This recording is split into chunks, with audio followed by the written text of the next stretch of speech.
Lunchtime already, exclaimed Rachel Water, closing her math book. I wonder what kind of sandwiches Mom packed today. I can't believe I'm already here at school with you, Christy said with a smile.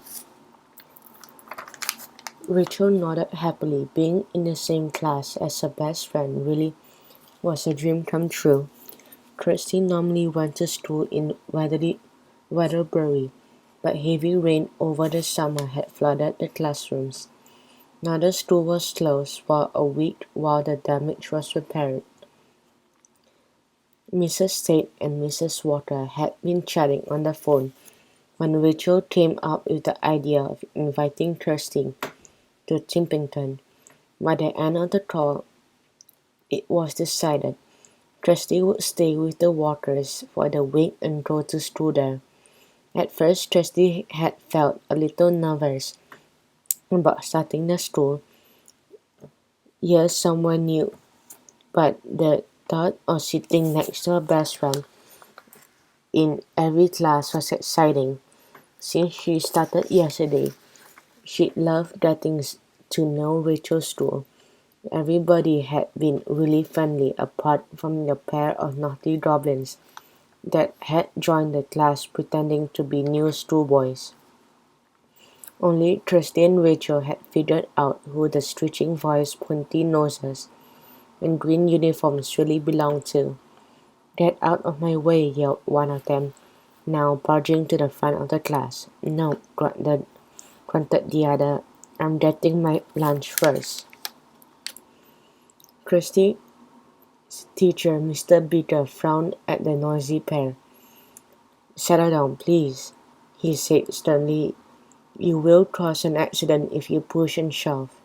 The goblins were fighting so loudly they didn't even hear a word Mr. Beaker said. As they struggled to get through the door, they bumped into a table knocking over a stack of cardboard boxes. 8 cartons, paper towel rolls, and empty tissue boxes tumbled all over the floor. Kirsty and Rachel rushed to pick them back up again. Those awful goblins, whispered Rachel. I hope they don't cause any more trouble. Kirsty watched as the pair barged out of the room with Mr. Beaker on their heels. I have a horrible feeling they might, she said ruefully. During one of their first classes together, the girls met someone amazing, Marissa the Science Fairy. Kirsty Rachel had been friends with the fairies ever since their first trip to Rainspell Island. The girls were always ready to help them outwit Jack Frost and his army of goblin servants. This time, however, Jack Frost really had gone a step too far. He sent his goblins to steal 4 magical gold star badges belonging to the school day fairies, Marissa and her friends Alison the Art Fairy, Lydia the Reading Fairy, and Catherine the Gem Fairy. He had rotten plan in mind for the badges too. The vain Jack Frost had set up his own school for goblins, filled with classes all about him. The poor school-day fairies had been dismayed. They needed their badges to make subject interesting and help lessons run smoothly, until the precious objects were back where they belonged. Classes in Fairyland and the human world were in trouble. I don't want another science lesson like yesterday, said Rachel, giving a little shudder. The morning had been full of mishaps until Kirsty and Rachel had figured out what was happening. The rowdy new boys had turned out to be 2 of Jack Frost's naughtiest students, a pair so full of mischief that they had even been expelled from his goblin school. Before leaving Jack Frost's frozen kingdom, the goblins had stolen all 4 magical badges and fled to the human world. Kirsty and Rachel had managed to return 1 badge to Marissa, but they still need to find the other 3. We have to be ready for anything, said Kirsty, picking up an armful of cardboard. If the goblins are still in school, the badgers must be here somewhere too.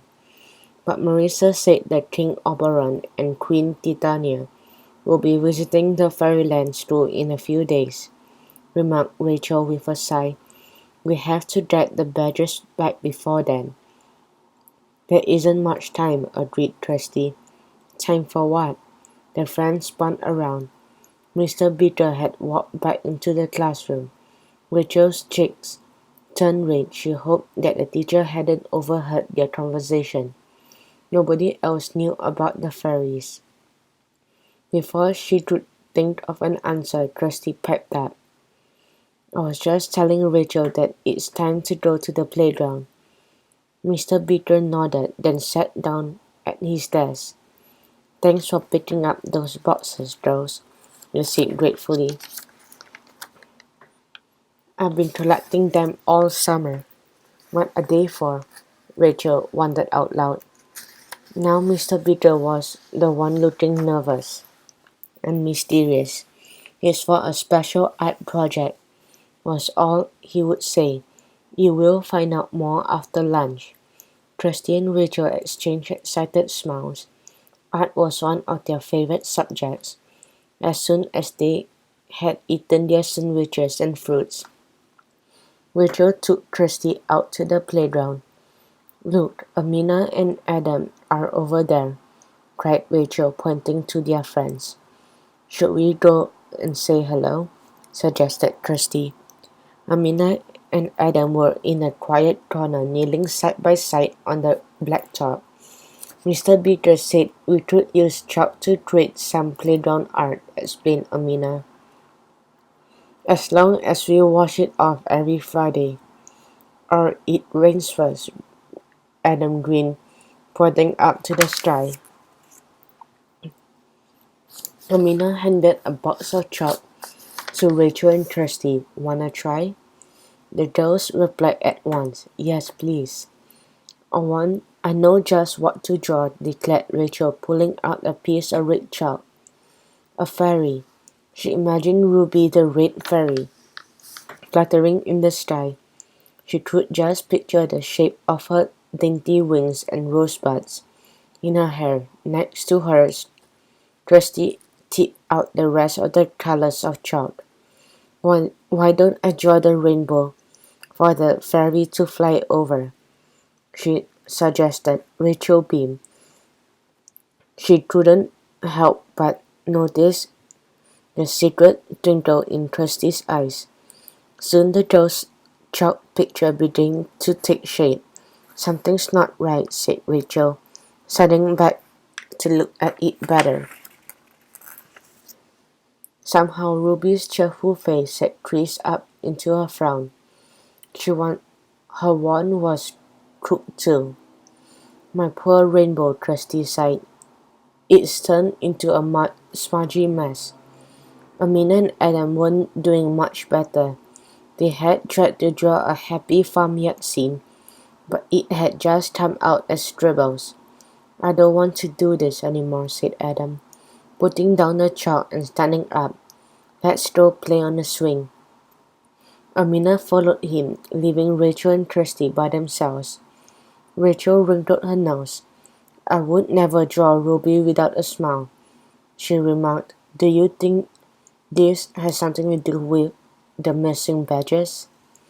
Yes, started Kirsty, grabbing Rachel's arm and pointing down at her chalk rainbow.